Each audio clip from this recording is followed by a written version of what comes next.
It's true kwamba kwenye jamii yetu ya sasa wapo wanaume waliopotea. Yes. Wapo wanaume walio left group.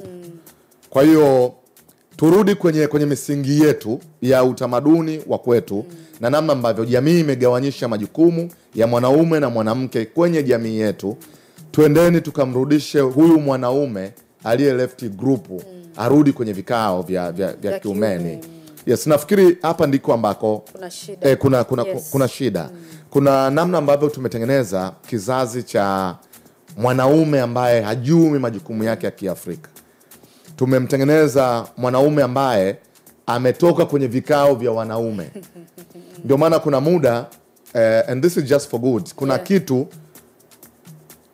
mwanaume mwenzio akifanya unaona hebu rudi kikaoni, ulikuwepo kikaoni wewe. Wanaume hatuko hivyo yani, unanielewa? Kwa hiyo kuna vitu nadhani ni vya kiasili ya namna ambavyo tulivyoumbwa, na kuna vitu ni vya kijamii. Kuna nature na nurture.